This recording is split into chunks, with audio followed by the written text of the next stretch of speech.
Hi, Soman. What's happening? Winter has arrived. And my big question to you is, do we like winter? Is it easier to write in winter, harder to write in winter? Well, for me, winter splits into two. I mean, to be fair, like, let's be honest. I live in LA. I get it. Everyone's saying, you don't have winter. You're right. But I split winter into sort of two periods. There's before New Year and after New Year. Before New Year, like right around now, like it's the beginning of December. We're going into the holidays. We're in the holidays, and that's very busy and distracting. And you kind of just want to not do anything. That's harder to work in. But post New Year's, I get my best work done. Like I really knuckle down and get back into it because I feel like I get that sort of New Year's resolution push. And most people to go to the gym, but me, I clean my office and I go to work. This will not surprise you, but the most productive 2 weeks of a year are actually the week of Christmas and the week after. That's insane.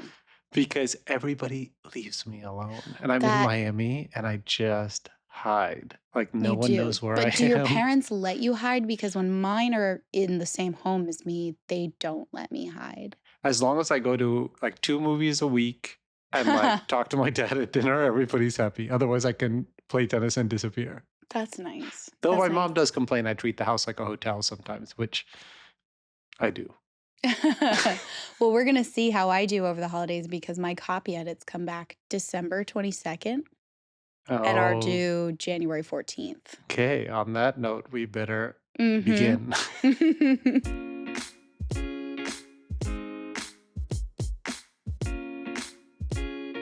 Hi, I'm Victoria Aveyard, author of Red Queen and the Realmbreaker series. And I'm Soman and Victoria, author of the School for Good and Evil series, and welcome to Plot Twist, the podcast that takes you behind the scenes of the biggest swings in our careers. Victoria's Tempest, her very first novel for adults, an epic pirate fantasy. And Soman's Young World, a red-hot young adult political thriller. Each week, we go behind the curtain of our creative process and we give you our hot takes on thorny issues in publishing and entertainment. We answer your mailbag questions, plus we pitch plot twists that we want to see in real life. So let's start with announcements for this week. Do you have any that you want to tell us about? I know we've been seeing all kinds of amazing special editions. Yes. And just so anyone's like, oh, Victoria sounds very sultry this week. I am over a cold, but for whatever reason, my throat is still a little phlegmy and my voice is going in and out. So I definitely have the smoky voice too. So both of us are having it together. You're still recovering from that CBD soda you drank several weeks ago. 3 weeks, it knocked me out. Anyway, my announcements are, they're all shaped around the really cool special editions. The Acrylic special edition, which if you go over to their account, they've been posting a ton of what the books look like, the sprayed edges. They're also 3D sprayed edges, like they're textured. It's really, really cool. And then I actually just opened it this morning, a package from my publisher with all of the 10th anniversary sprayed edges paperback editions. So I made my content this morning. So you'll see that rolling out over the next few days. How did it feel to get them? It felt really nice. And I remember thinking the package was too small because, when we get author copies, it's a glut. Yeah. And so I opened it thinking, what is this from my publisher? And it had, the crinkle wrapping inside. And I thought, oh, this is a PR box of somebody else's book. And then, no, the team had laid out all 5 of them very nicely in tissue paper for me to have. So that was cool so that I got them a little bit beforehand. I did go because some of them are coming back into the big box stores. And so I was told, these stores have stock. Go check it out. And I wanted to film myself finding my book on the shelf at Walmart and sneaky signing it. We went into Walmart Black Friday weekend on a Sunday. The total war zone. And I'm not familiar with Walmart. I didn't grow up near Walmart, and now where I live now, there's not too many Walmarts around us. We had to make a special stop. My husband's never been in a Walmart in his life. We get to the book aisle, and it was a war zone. Pandemonium. It was pandemonium. Someone was screaming in the next aisle. It was a lot. And so I'm like, okay, I'll find it. And we start looking and looking and looking, and it's not there. So there's some video of me realizing my book's not on the shelf. You have to put this up. This will be. This will do so much better than anything else you put up. I think I should because you only see the videos of finding my book on the shelf, and so I was like, we gotta do it. You have to do this. You have to do this. And I'm sure Yeah. it's at the Bowling Green Walmart in Right. rural Missouri where there's a Yes. line for lottery tickets that I stand in every week. Yeah, well, if you see it, tag me. But they're going into Target as well, and I think I'll have better luck with Target. There's a lot more Targets where I live. The other Walmarts where they're like, "What about this one?" I'm like, "That's an hour and a half away. I'm so Yeah. sorry." Okay, everyone's looking forward to that video, so you better post it. Okay. My end, no more events for this year, but a whole lot of them coming next year, starting with StoryCon in Salt Lake City in February. And then you and I will both get our 2026 events calendars up Mm. for people to find us once we have it all set up. And you're going to see a new crew of the Boys in Orange might be showing up in Dallas for North Texas Teen Book Festival in March. Are you going to Oh come my, to that? You come to it every year. I do, but part of me is like, oh, that's very teen oriented, like even more Mm. than Y'all Fest. I don't think my publisher will send me. And now you're going to appreciate this. I don't think I can go because that's the weekend that we go to the BNP out in Ooh, the tennis Indian tournament. Springs, That Indian Wells. one year I'll come to. You have to Um, come, yes. So I don't think I can make it. mm. And then last announcement, meanwhile, the final hardcover of Young World in all its glorious 500-page neon and sprayed edges is available for pre-order, and you get a free gift for pre-ordering early. It's a beautiful bound edition of all my collected diaries from my Substack. So right now there's 92 of them that you're getting, and probably 100 by the time it comes out. So just go to revoltingyouth.org. That's revoltingyouth.org. And now for today's hot topic. What do editors actually do? And this is something that people ask us all the time. And Honestly, it's a question we ask each other sometimes. yes, like when I you're think having this a is a real good problem with one. with editors, and we're like, what the hell do they do? This is a good one for Yeah. experienced authors, new authors, people who are just thinking about writing a book or just want to know how the publishing industry works. So you're going to learn a lot today, that's for sure. So One hopes. now on to our first segment, theme of the week, where each week we're going to come up with a word or phrase that encapsulates the essence of our week on and off the page. Do you want to go first? Want me to go Sure. first? My theme this week is cave troll. Mm. I am a cave troll. I am working on that secret project again because, as we all know, the draft is out of my hands. It's into production. I'm easing back into just sort of the enjoyment of being a writer without thinking about an actual hard deadline. There are still deadlines. Obviously, I know, there's a deadline in the spring that I'm thinking about, but it's not on the horizon yet, or it's not close on the horizon. So my big goal is getting my office in order because I have these few downtime days. I'm coming off this cold. I'm coming off of a holiday weekend. I'm pottering around doing all the laundry. But yeah, I'm definitely back in my cave troll ways where I'm like trying to brush my hair every day. But you know what?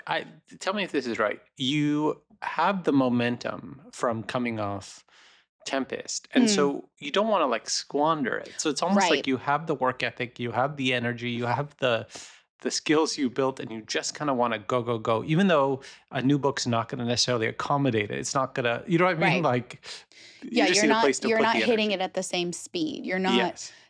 obviously you're going from being productive in a book that you know very, very well, that you've done several drafts on, and so you can almost like you understand the characters without even thinking at that point, and then bumping into something new, it's you're almost doing the thought process all over again. So you do kind of start at the beginning where it's like 500 words a day, whereas a week ago it was 2,000 words a day, and that felt like nothing, but now that 500 feels like 2,000.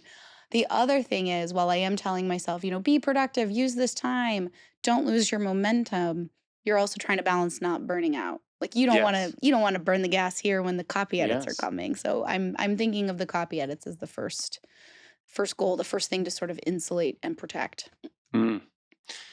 We're actually having kind of similar weeks because my theme of the week is old school amateur, which is a version of your cave troll, where I'm thinking like I'm only a writer again.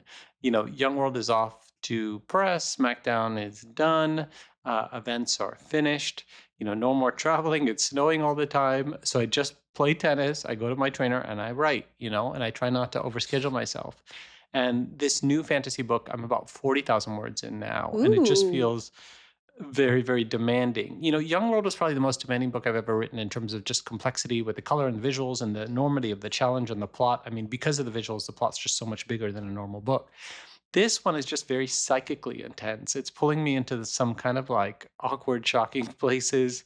And so it's really a good time to just have nothing else on the docket and to Mm, just let myself feel the way I did with the first School for Good and Evil book, or in the early days of, Young World, which is like a true amateur, just writing my very first book.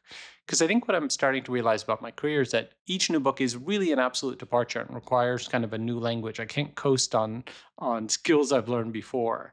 And I think, School for Good and Evil readers and people who hear about it ultimately will come to the book thinking, oh, great, he's back to fairy tale fantasy, expecting like they'll think they know what it is. But mm.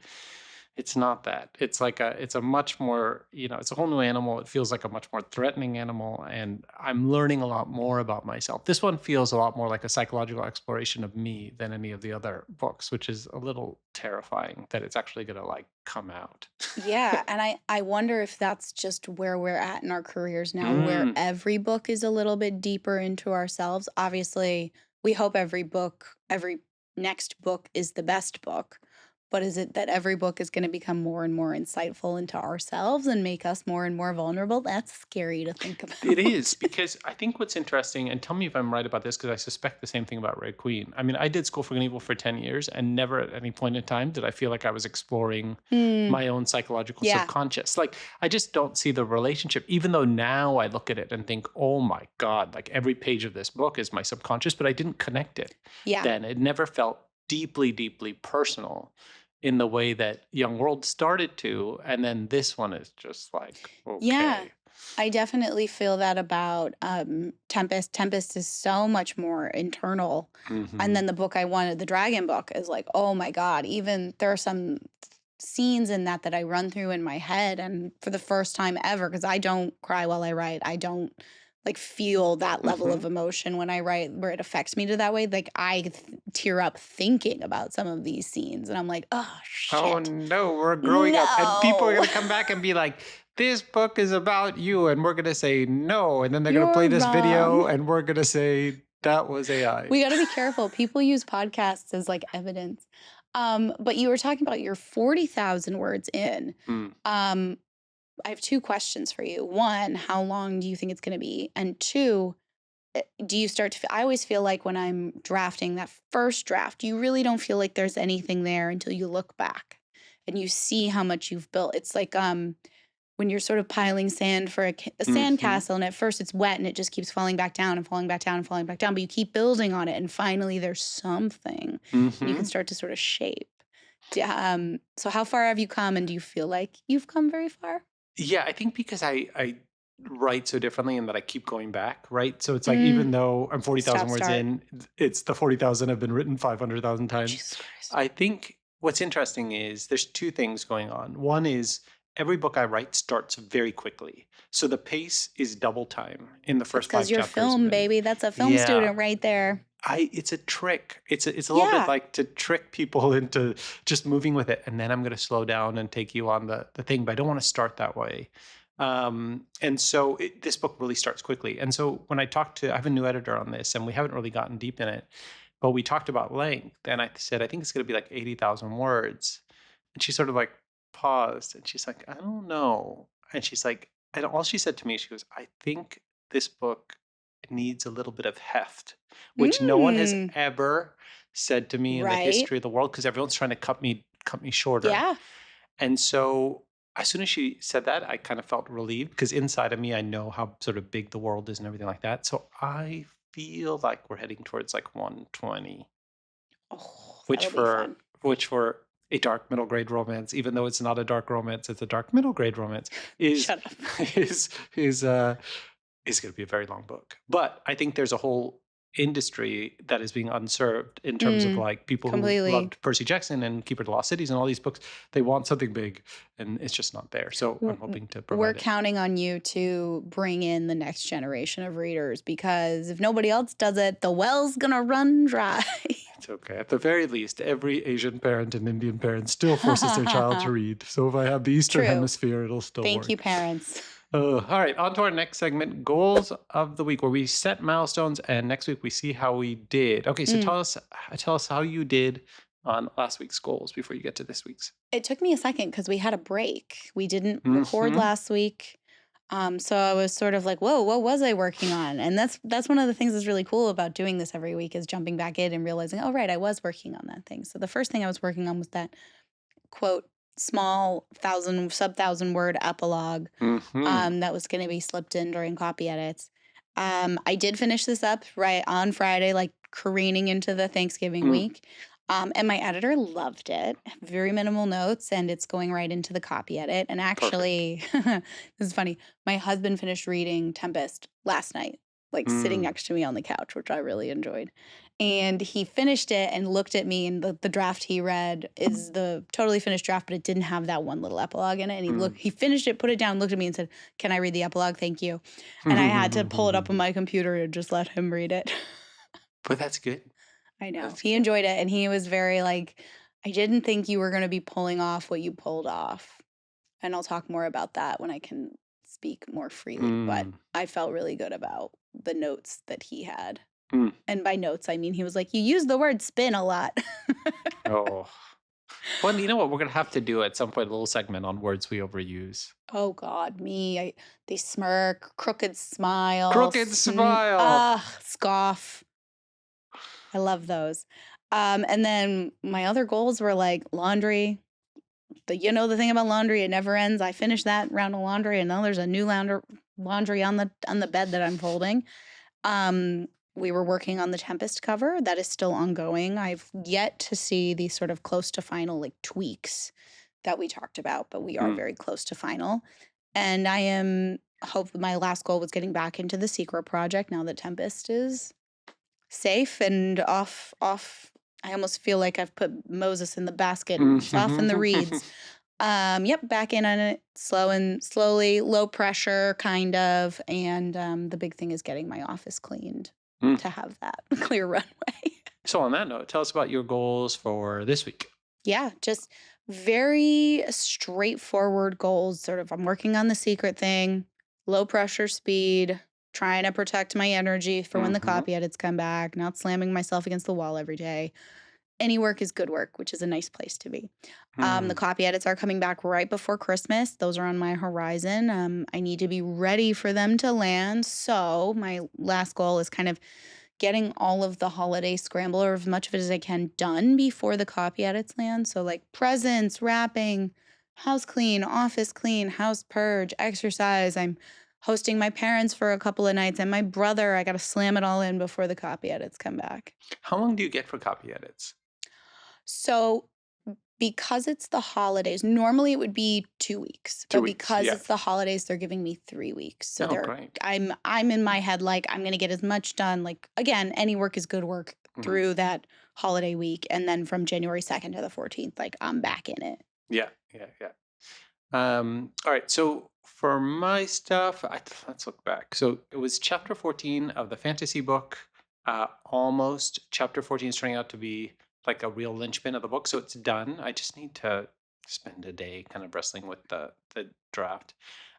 Second was settle into a new hunkered down winter where it's just pure writing routine, nothing else on my plate. Yes, that's how it feels. Yes. And the third thing, work out Young World arc versus finished book mailing. Um, I designated that to June. So I don't even know where that is. That's his job. Am I getting both? Because I You have are the getting both of them. arc You are and I getting get the the box, you are finish. getting the dragon egg, you are getting everything. The dragon egg. I'm sorry, what did you just say? There's a dragon egg in the influencer box, and I What? swear it has something to do with Young World. I'm confused. I'm confused. I'm excited. You're gonna see when you I'm get it. ready We'll to figure it open it out. on air, and it will be a dragon inside of a dragon egg, and everyone's gonna be like, "What is going on?" Oh my Um, God. I actually bought them from a 14-year-old. This is gonna sound like Jack with his magic beans and Jack and the Beanstalk.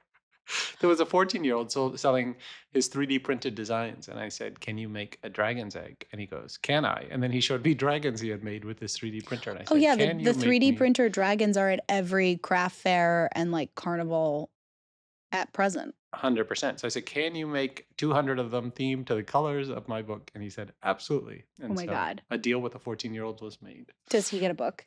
Maybe. I think so. If he reads, we will find Mm.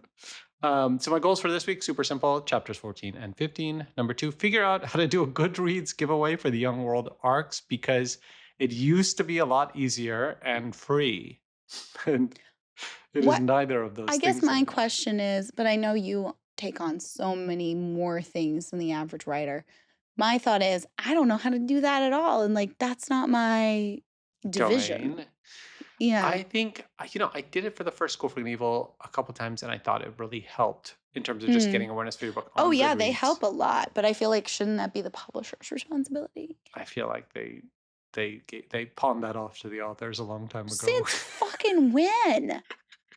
I That's want you nuts. I want you to go to your publisher and be like, "I want a Goodreads giveaway," and look at the stare they give you.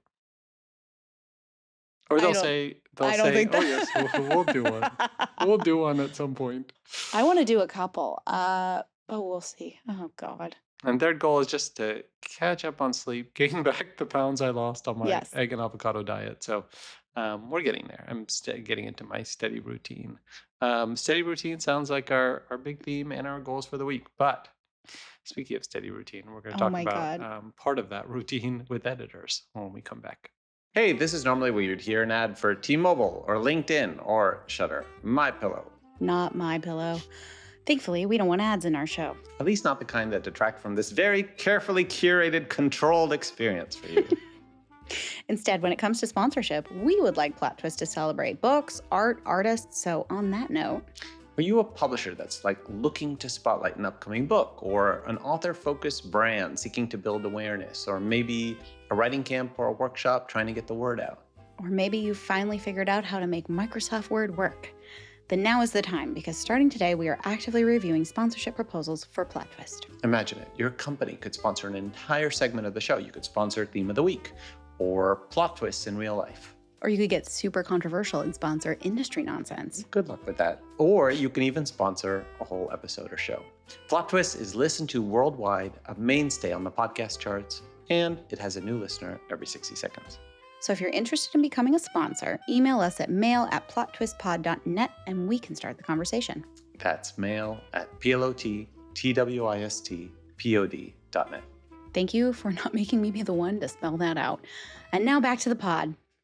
And we are back with Industry Nonsense, where we dive into thorny issues in art and publishing that other people are afraid to touch. And this week's Industry Nonsense question: what do editors actually do? All right, take us Yes. on the ride. So obviously this is a more craft-focused episode / industry nonsense, but it does kind of connect to the conversations and discourse that we have seen time and again online. Soman and I have seen endless posts and videos asking what editors do or sharing misconceptions about editorial work in the traditional publishing space. And as always, I have to give the disclaimer. We're talking about our experiences in traditional publishing specifically, so keep that in mind. Don't be like, that's not how it is if you're thinking of a totally different sphere, because we're not talking about that. So what do editors do? They edit a book. They read the draft. They figure out if it's working. Do the characters and the story and the world make sense? Does the text accomplish the goal you set out to achieve? Are there ways to make it better? It seems self-explanatory, but there's a lot of room to interpret or misunderstand, especially for people outside the publishing space or people who are new to it. So I thought, let's go through the misconceptions, the big ones I see. Number one, the editor is God. What the editor says goes. I've even seen people assume that the writers hand off the first draft and the editors take it from there. And of course, this is not true in professional spaces. Is there a spectrum? Yeah, but you should never be in a position where the editor has more power over the text than you do. They have more power over what goes on in-house, but not the story itself. Let me ask you a quick question there, stop you for a second, which is when people are going to say, okay, in journalism, you write a New York Times review, right? So yes. I've done that for the book review a few times. I write the first draft, I give it to them, and I never see it again. Right. And I think that's probably where the misconception comes from for some people is the idea of an editor. They think of it like journalism. And so there's much more input there. There's much more of a heavy hand. Another misconception, the editor actually writes the book. They acquire something for the concept or the author's name and then totally reconstructs what exists. And this is not a thing either. This pushes you into the realm of ghostwriting, which does happen, but it is a completely different sphere of the book world.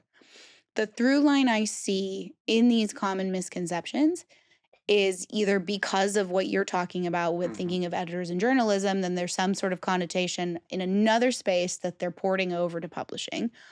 or it's to somehow lift the blame of a poorly written book off the author and put it somewhere else. But we'll get to that in a second. So what's something true about editors that we do see talked about in our spaces? Number one, probably the biggest thing, and we talk about this with each other too, not just online. Trad pub editors are spread thinner and thinner. Teams are smaller. An editor is asked to cover more books than their usual list. All of that. This will run down even the most incredible of editors, and we're all feeling the weight of that pressure. Number two, editors are working within the bounds of a business that is driven by profit. So there will be business decisions that override artistic merit. Yes. And the last one, like some editors are just better than others. Like any other job, there is a spectrum of talent. And what does that talent look like? Like what does talent look like for an editor? In my opinion, there are two major skills with editors. There's the actual editorial work, their ability to edit a draft. And then there's the work they do in-house. An editor who rocks at both of those things is very rare. And one thing writers have become increasingly aware of is you can replace or outsource an editorially incapable editor with a freelancer, but you cannot replace in-house skills. So if you're ever in a position to choose an editor, keep that in mind. In-house work, what does that mean? It's not necessarily how much pull they have within a publisher. Like, are they super veteran? Are they high up on the food chain? Because even the big veteran editors can let you down. But it's more so how much enthusiasm and drive they have for the project that they can translate to in-house support, how much they can and will fight for you with marketing and publicity. And some of that comes back to like their personality. Are they charming? Are they engaging? Are they outgoing? You can have the best editorial editor, but if they're a wallflower, if they're like a mouse, your book might suffer because of that, because they're not able to advocate for you in the same way that maybe a not as editorially talented editor can, who is just like engaging and knows how to play the game. So I've had editors who are good at one, I've had editors who are good at the other, and I've had editors who are hopefully good at both. Your relationship with your editor depends on many factors, but it is what you make of it. And I encourage writers to be clear and upfront with what editorial style works for you. Like Soman and I, we know what works for us. How much communication do you need? Do you like inline notes? Do you like edit letters? Do you need check-ins? Do you want to only talk at the end of a draft? You're allowed to set that expectation and hopefully set both of you up for success. It should be a collaborative relationship. I've seen questions about editors who work with a heavy hand versus a light touch. This is still kind of on you and what you allow. Very rarely have I heard of editors who are truly changing the voice of a story. It does happen, and we kind of identify it as these are editors who actually want to write. But it is hard to give black and white rules too, because I only know what works for me and what I can advocate for 10 years into my career. And I've only ever been with the same publishing house. I will say, please just err on the side of honesty and clarity. Nobody wants to put out a bad book. You are all on the same team, and I always come back to that when something frustrates me. I can't tell you what might work for you personally, but I can talk about my best and my worst experiences in the editorial process. And the biggest issue I've ever had with editorial is an editor being too hands-off. And this can happen for a multitude of reasons. It could be because there's a time crunch. It could be because the editor has too many things on their list or something that is more prioritized than you on their list. It could also be because of the plateau. It could be because the editor just isn't in love with the project. It could be that there's some upper level mandates based on getting another book to market or just getting your book to market in whatever time they can. My experience with the hands-off problem, I think, was because of the plateau, which is basically the point where the publisher kind of calculates how successful they think a book will be without much input, and if more input will move the needle in a meaningful way. And you see this a lot with books that are essentially self-fueling machines. They're big enough to sell on their own, or because of the title, or because of the author, or because it's a big series. So why are we wasting our very, very limited resources and effort and an editor's time and labor trying to grab sales that a book will already have when they can put all of that onto a book that may not get it if they don't put it there. And I understand that calculation. It's still very frustrating. And I did see this happen a little when I was in the Red Queen series, and I did push back and I asked for more edits when I felt I was not being given enough oversight and I needed those extra voices to give me feedback. And as for my best experience, like I've been blessed with very lovely editors, but it is hard to look at my current experience with Tempest and not be so grateful for my current editorial process with Priyanka. She has worked me. And it's certainly been the most difficult editorial I've ever done. But the book is better for it, and I am a better writer for it. And I feel like this is like Mean Girls. She's a pusher. Priyanka's a pusher. And she loves the story as much as I do, and she wants to give it as much of a chance as possible. And most importantly, I really trust her judgment on the work. And that trust is very rare. But let's get back to this idea that when a book is bad or doesn't land, it's the editor to blame. And I see a lot of readers blaming editors when a book isn't good. And frankly, I've never been in that position. My readers blame me when the book isn't good. Like, it would be nice. But to be frank, the buck does stop here with the author, I think. It's our names on the book. It's our work. And we hopefully have gone through every single word so many times. So if an editor's fingerprints are on the work, then ours are there tenfold. Unless there's like a printing catastrophe. A friend of mine just had 20 pages of another book entirely printed in her newest release. And that's a nightmare. I do think there are absolutely times when there are mandated crash to market moments where a book has some kind of X factor. Is it an indie hit? Is it a fan fiction with a big readership? Is the author have a booming viral following? Is there some sort of we have to hit this time window pressure? That means the book is crashed and the editor is mandated to get it to market at a certain point. The editor has very little time and in some cases is just kind of directed to shepherd a book that they don't connect with. And the time just isn't given because of the crunch. And an author may not realize this is happening, especially if it's their first book.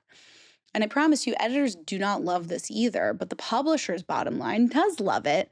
They get the fast dollars, but an author might suffer long-term because of it. And it's hard to come back from a panned book, even if some readers blame the editorial instead of you. There are always situations where certain authors are just not edited or they veto all edits. Like everyone in our industry can sit and name 6 or 7 authors offhand who just don't accept editorial anymore or they just don't get edited anymore. And they're in a space where the publisher allows that. And then there are also authors who lean too heavily on editorial and will probably benefit from more time to hone their craft, maybe outside the public eye. But like everything, it really is a spectrum. And all we can do is kind of figure out what works for us and take notes on what we see working or not working for other people.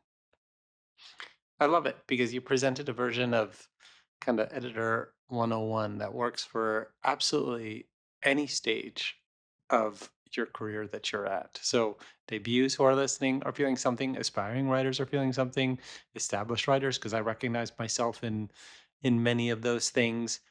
So let's move in a different direction. I think it's also worth talking about how intense the relationship can ultimately get. I've been thinking about this because I just watched the Claire Danes show on Netflix, The Beast Me Inside too. We Me, finished it. which has like a detailed subplot between Claire Danes' author and her editor, which I actually think is fairly accurate in how it can feel. It's not how I've been with my editors. It's interesting. I feel like what is curious about that particular relationship is they are the same, almost like similar ages. You know what I mean? That it did appeal to me in like, okay, this is what a career of longevity with one editor looks like. And I was like, oh, that'd be cool. I would love that. Which, okay, we're going to talk about now because I've only worked with 2 editors, which is a different situation than yours.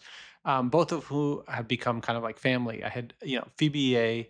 gave me a career twice. Once with The First School for Good and Evil, my debut book, and then she took a chance on Young World, which is essentially a second debut and required a huge leap of faith from a publisher. And then I had Tony Marquette, who was Maurice Sendek's editor, and I worked with her on 8 different School for Good and Evil books and Beast and Beauty. But they could not be more different. They're like the best of friends, but like literally like Sophie and Agatha different. But I think it's important to recognize when an editor is good for a specific project and note that accordingly, especially as you're later in your career and you're able to assess that versus being a debut.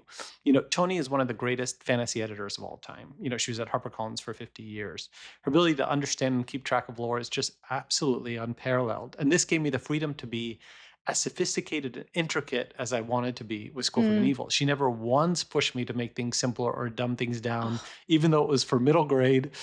She was like, this can be Arthurian legend, write it as timelessly as you can. I don't care if kids have a short attention span and don't go for it. She wanted a big epic fantasy that felt like a classic, so, or as much as I was capable of as a time. And she pushed me towards that, Phoebe, on the other hand, is a pace editor. She wants to make the story move. She does not trust modern readers to, especially at the beginning of a story, wait. She wants it to move. So she was absolutely sensational for the first School for Good and Evil, where she really wanted it to move like a, bomb exploding. And then again for Young World, where she taught me the pace of that book by just sending the draft back to me again and again to refine the first 50 pages until it's had its rhythm and flow. And once I had that pace, I'm like, this is how fast it should move. She's like, this is how fast it should move. But if I had her on the later School for Good and Evil books, which were so big and had 70 plot lines and 150 characters and it's just such a huge, huge world, it wouldn't have played to her strength. In the same way that a book about modern politics and youth revolution wouldn't have been in, Toni's as she was just getting to her retirement, So I think it's important to know which editor is right for a project, so you're not dealing with an undercurrent of resistance that doesn't need to be there. Yeah. And I think it's important to recognize when that undercurrent of resistance is there because of the actual book subject, that you're with the wrong editor for the material. Also to know how you like to work, like you were mentioning. I can't handle the stress of an edit letter, but I can handle brutal honesty if it's done in the comments of the document. So Toni and Phoebe both adapted to that because, I was honest about my edit letter phobia.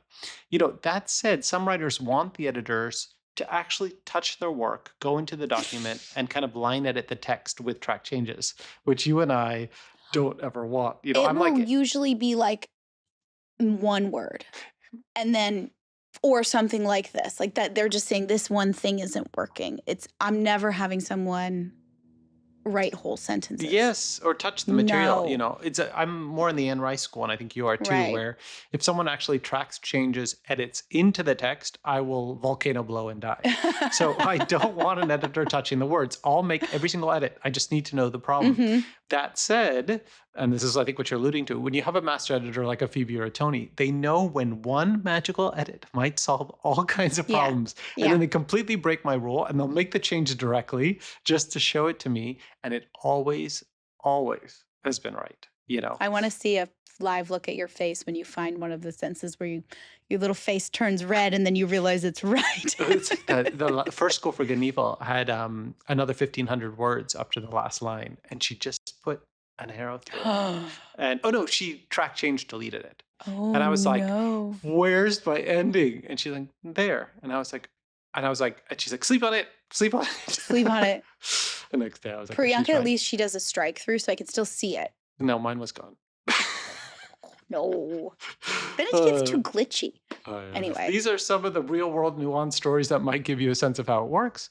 When we do our agent episodes, I'm going to talk to you about how I don't think you should be friends with your agent at all, and how the more professional relationship it is, the better. With an editor, You're friends with Pete. No. You are. Pete's like my family in the deepest, we are mafia together. But there's a very clear separation of church and state in order to protect, which I'll talk about. Yeah, that's true. With an editor, it's different. Phoebe and Toni were both very, very interested in my understanding of my life and my brain and my psyche in order to make sense of the work and ultimately push me to make it stronger. I had to let them in. They became almost like more than family. But that was part of what it is. They almost become like a psychologist. So many times Toni would sit across from me at a lunch or a meeting and she'd be like, what are you up to? What are you trying to do? And she would just kind of poke until she started to like understand the subconscious element, which I couldn't find for myself. When you are a debut, you are not guaranteed such a great editor. I did a short story for collection once and worked with a new editor.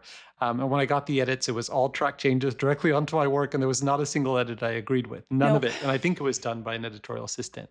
So I just rejected all the changes with one click and sent back the original draft and said that was the final, and that's how it appeared in the book. So it's about trust, and the great editors know how to build it by getting to know you and spending that time with you. So it's a lot of lunches, a lot of meetings, a lot of just hanging out, And you have to also put in the effort to get to know them. Tony, for instance, would only indulge me for so long in my obsessive editing and perfecting. And she'd get me all the time she could possibly get. And I trusted her for that. For the third book of The School for Good Evil, which is really the heft book in the series, was an important book to both of us because it's so much about King Arthur. She let me work in peace until May 5th when I turned in the first complete draft, and the book came out on July 19th. Of that same year. What? I don't know how much stress she was suffering behind the scenes. She's like, you will never know what I went through behind the scenes. She's like, but I knew it was worth it, and I knew you were getting there. How did they get it on a boat? We'll never know. How did it come out in other countries? Soman, were you sending pieces as it was? Yes, she was reading it as well, but it had not gone into copy editing. Like the first full draft was May 5th. So Soman, May 31st, I remember, is when it went to copy editing. It came out on July 19th. Unbelievable. Okay. That's not possible. Like that, I have to. We have to have her on here. Oh my God! She needs to tell the story. I don't know. To this day, she won't tell me. Then with the other books, when she knew I was tinkering for no reason, trying to do the same thing, she'd bring me into her office at the end, and I'd keep arguing for more time and more dithering, and I'm going to do this and change this. And I remember she would bang a ruler on the desk, and she'd say, "The time has come." And I still hear it in my head, the power of a good editor to let you know in all things when the time has come. Yes, that is really, and a lot of people ask that question, how do I know when the book's ready? And it's so nice when you get to the editorial stage because you have someone saying the time has come. Yeah. Because you'll never feel ready. She was like, enough. It's done. I'm still baffled. No, I know you're telling me this. I know you're not lying. I still don't believe you. It's legend. It's legend at Harper. I think in those days it was printed in the US. Oh, okay. I remember being at BookCon because this was, there was no color and all that stuff. So it was printed in the US. But I do remember being at BookCon Memorial Day weekend being like, have we gone into copy editing? Are we done? And 6 weeks. It was crazy when it finally showed up. It's funny because we know people. We only have talked about the editorial process drafting. We haven't talked about copy edits or like proofs at all, which is probably its own episode where we talk about that. Maybe we do it when I'm What happens to the book once it's done? Right. It's fun because you brought up The Beast in Me and sort of depictions of author-editor relationships on screen, either like I think of the TV show Younger. Yes. There was only one literary agent in the entire industry, and he represented everyone. Yeah. But I think there's this connotation or sort of this like image of like the editor kind of shepherds the author, and the author, we're just these like artistes, and we have to be shoved to, we're like sheep that they're herding essentially. And it really depends. I think you're a sheep who's been herded a little bit. Someone smacking a ruler on a table. Therapist will have a fun with that one. But you would react really well to nuns. Like nuns would, you would follow a nun very easily. I love nuns. I don't trust nuns, but I love nuns. I think I've watched too many like stories about evil nuns. Okay, well, next week.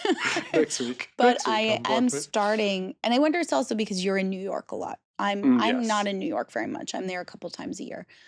But with this particular book, I have had a vastly different editorial experience, not just with Priyanka, but also with Bethan, my editor in the UK, who is also part of the ground floor editorial, where I've had more meetings, more calls, more actual face-to-face, more sit-downs, and then also like emails or text messages or just like in the DMs kind of thing where it feels like not just a business relationship.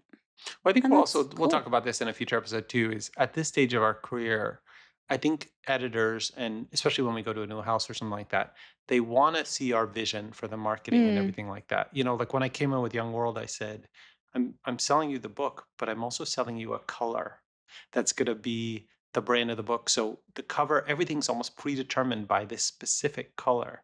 yeah. So, you know, in that case, you have to have the editor on board. You have to trust the editor that the last minute they're not going to be like, oh, well, actually, this couldn't work. You know, like all the things. There's so much trust in that relationship, you I know. do have a question because we talked Mm. about like the exterior sort of discourse around editors.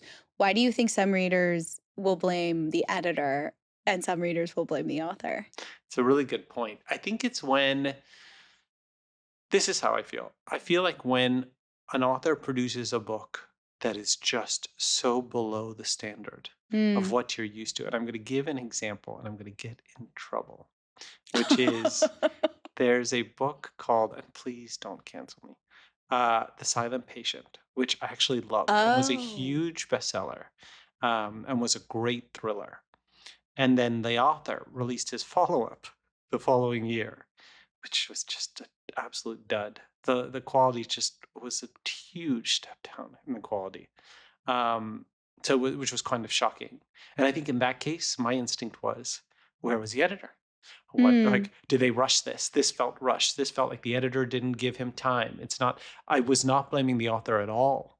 I was going so hard at the editor in my head because Even though you know the reverse, where the editors had to step in and take over a book from an author because the yes, author hasn't done it. it felt like they needed a book from because he had had such a big hit. And it Mm-hmm. They felt, wanted it out. you know, the reason why I think about this is because I heard stories about Suzanne Collins on the sequel to Hunger Games not having the time, like she had spent No, it came out so so fast. quickly, and that she did, you know, basically had this is rumors, but was, you know, locked in a room to finish the book, and you could feel something in that sequel where it felt rushed at the end, you Oh, know, but where that it was my felt like favorite of them. I did too until it sort of like at the end just felt like quick, you know, like just Maybe. finish. I fantasize about being locked in a room with my publisher and being made to work. But it's like there are times where I do feel like I blame the editorial process or the house for rushing something. I can, you Yeah. know, Yeah, I think when you can actually see the timeline, it's like, okay, there's more there than just the author. It's interesting to me because I know a lot of people will track like editors of certain books or certain ah, series and be like, oh, the books got bad. It's the editor's fault. And it's like, no, the editor changed. That mm, actual editor was the good editor, and now something's gone wrong, or the relationship has changed. The author is no longer getting edited. they got a It lot, goes yeah. both ways. It really does. But Hmm. it's all very inside baseball. Yeah. One day we'll do an Inside Baseball episode that no one will ever, ever No, listen because to. you're all out here blowing up the silent patient. You know what? Everyone is to be blamed and no one is to be blamed. That's Yes. where that's where I leave it. On We that didn't even note, talk about Sanderson's editorial process where he said this. He's like, he writes the first draft and then it's pew, off to the editorial team. oh, But it's it's like his journalism. team. It's like not public. It's like his own apparatus. It's very interesting. You and I would never trust anyone on the history of the world to touch our words. And We're that's about why we such don't have a control. compound. I know. We do And not have a that's why castle. we don't have a compound. While we We lament our can't lack of a delegate. castle, we will be back with Reader Mailbag. And we're back with Reader Mailbag, where we answer two of our favorite questions from the week from Caitlin. This one might be a little cut and dry. I'm a huge fan of the podcast and I'm an aspiring author, but I live in the Philippines. Do you think it's possible to be traditionally published by a Big Five publisher, even though you don't live in North America or the UK? What do you think?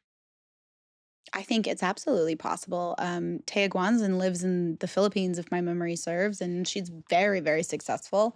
Lovely person too. Like I did a great event with her.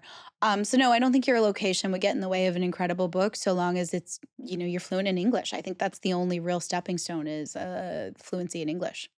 That's interesting. I hadn't thought about that too. Yeah, I think it's If about, the is it your goal home is Big market? Five English publishing. Yes, is that your home market?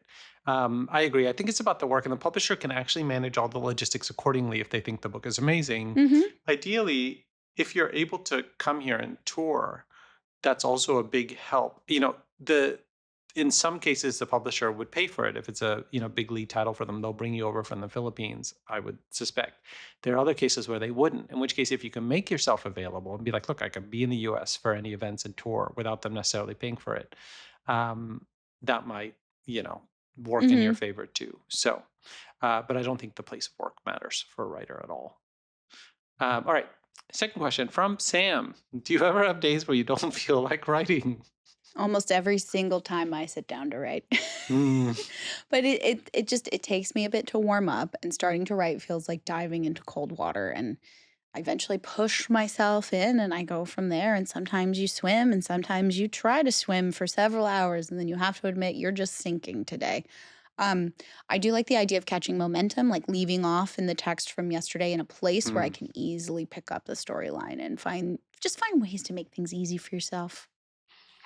Yeah, at least 3 days a week. I just am like, I want to do something else, especially when it's snowing in St. Louis and I haven't seen people in like 3 days, and I'm just like, Bliss. maybe I could be a flight attendant. Exercise usually helps first thing in the morning, at least gets my blood going in the right direction. But even sometimes you're just not into it, But usually I think it's because I'm thinking too linearly. Like, I'm going to accomplish this. I'm going to get this word count. And I think sometimes if I just show up and just kind of, reread a little, poke around at some stuff, I think it's just about the showing up. And obviously every day we show up because that's we're professionals. But eventually the momentum comes, you catch the wave. I think I can't think of a day where I just didn't catch the wave. Right. If I show up and there's enough time to work and I give myself enough room, the momentum always comes. There's times where you're totally burned out and then you need a break. But I would say in the 12 years I've been writing books, if I sit down for a proper writing session, the wave always comes. It's exactly like surfing. That surfing to me, every writer, I wish I lived in a place where I could surf. But I think every writer should either think of it as surfing or actually practice surfing, because that's what it hated is. surfing. Why? I hated it. My husband is a surfer. I told him he can try to teach me to surf once. I give him once. He picks the beach. I want it to be warm water. And it was a disaster. But did you get into like the Zen? I didn't even get into the lineup. He picked a bad beach. It was a reef break. The waves were not great that day. I'm on a rental board with my short little arms. I can't even paddle. It keeps pushing me back, which is a metaphor for life. And I started having a panic attack, and I could see that there were all these children learning to surf around me. And I started feeling so embarrassed and so ashamed, and I was crying. And finally I get off the board and I'm in, for me, chest deep water, and I look at him and I'm like, I'm going in. You enjoy your surf. I will wait on the beach. Don't worry about me. And he grabs me by the face and he says, and my husband is a very nice man. There are very few times where I'm like, I can't ask him a question right now. He grabs me by the face and says, I need you to get back on the board right now for your safety. What? And I was like, and I couldn't ask. I got right back on the board and he says, I will bring you in. And he brings me in on my board in, and himself and his board in. We get back on the beach. I'm like, what the hell was that? And he looks at me and goes, you had gotten off the board, landed in sand, surrounded by sea urchins. Oh my God. One step in any direction, our vacation was over. And I was like, oh, this is the best story ever. Because this is what it feels like to sit down and start writing for the day. This is surrounded by sea urchins. This is exactly what I'm talking about. But okay. Let me give you a different ending to the story. I think had you gone through the 4 or 5 hour writing session, eventually you would have been in the Zen, catch the wave, and people are singing songs. No. And now we see beaches where he goes, oh, that would have been a good one to teach you. And I'm like, you missed your shot. I gave you one. You messed up.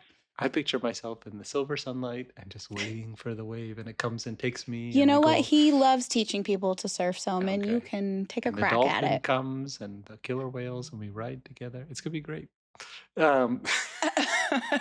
If you'd like to submit a question to a reader mailbag, email it to mail@plottwistpod.net, PLOTTWISTPOD.net. Now, for plot twist we want to see in the real world this Give week. it to me. One of the things I've been playing with is how to make the revolting youth party in Young World actually real. I've sort of given this to June as his big assignment for next year. I'm like, you are now the head of a political party. He's like, what? My fantasy is to create like a super PAC or a public advocacy campaign fund that only funds candidates under the age of 24. No. I just think it would create such chaos. Cult leader, president, super PAC. Soman, you can't run for president of the United States in the United States unless you're over 35. It's not true. You'll have to read the book and you'll see why this is not true. Oh my God. It's not true. You can't, well, in the book, but in real life, you can't run a super PAC. I'm so sorry. Why can't I run a super PAC? There's so many reasons. You don't have the money, number one. It's true. But see. Anyway, keep going. My twist. I get better at reading. I'm brutally slow at reading since the pandemic, and like not the actual like act of reading the words. I'm still a very fast reader there, but I sit down to read far less often. It's definitely my attention span. And I DNF a lot of books. Like they just don't do it for me. If they don't do it for me in that first 100 pages, I'm like, I'm out. And I feel very left out of a lot of popular works at present because they just aren't hitting for me, or I have like some issue I can't get around. I'm usually very good at being a brain off reader when I want to be. So I want to dedicate more time to reading and hopefully find some cracker books to sink into. You know, it's interesting you say that because I don't think of this as necessarily a bad problem. I think it's just the way it is with the glut of everything that's happening, where to get you, to pull you in, the level has to be so high now. Yeah. And so I don't know if that's necessarily a bad thing. I'm thinking about this year, like I definitely, there are a lot of books that just didn't get me early. But then when one does, and you're able to just like devote yourself to it. Can you think of one that did that for you this The year? Familiar. Lee Bardugo, The Familiar was fantastic. Mine Loved was a book by Adam Ross called Playworld, which is just unbelievable. But yeah, I think it's just the way it is now. Like there's so much slop and stuff that it's a high bar. It is a high bar, but I also think we see the seams. We understand the behind the curtain, and so it's a little bit harder to turn the brain off. Like I can still go into a movie theater and turn my brain off for Transformers 14. I can still do that. I don't know why I can't do it for a book. Anyway. I'd be curious to hear if listeners feel the same way. On that note, I'll tell you some listeners that are not reading books anytime soon. As far as we know. Pup Twist. In honor of the one and only lady who lit up my life for 2.5 wonderful years, meet Remy, who belongs to listener Emily. What does Emily say about Remy? Emily says, I am such a huge fan of the pod. Thank you. And both of your work. The Realm Breaker series is one of my all-time favorites. Thank you. Now on to the star of the show, my Remy Roo. Remy is an 8-year-old Australian cattle dog mix. I'm an editor, but working on a top secret project, as I like to call it. Nice. And Remy keeps me sane while I'm deep in my editorial Oh my God, we have cave. an editor for the episode, the editor episode. Perfect. She makes sure I'm still alive throughout the day by checking in for booty scratches and collecting her cheese tax. Very familiar. Of course, Remy also provides surveillance, barking at every neighbor throwing out their trash, every squirrel jumping from tree to tree, and every light breeze that dares to make an appearance. Oh, that's so great. Remy's helping. Oh, thanks, Remy. Emily edit this book. So we are thankful to our dogs and our editors, and most of all, our listeners. And if you want more of us, you can find it on Substack at my Diary of a Novel, now almost 3 years in, and my Instagram at Soman C. How about you, Victoria? You can find me on TikTok, Substack, and Instagram. And with that, we will be back next week. Ooh. Bye, guys. See you guys soon. Plot Twist is hosted by Victoria Aviard and Soman Chainani. It's produced and edited by Liam Billingham. Our logos, art, and graphics are by Michael Blank. The music is by Thieves and Louis Adrian. Production support from June Secchia. If you enjoyed this podcast, please subscribe to Plot Twist wherever you listen to podcasts and drop us a review to let us know how we're doing. See you next Thursday.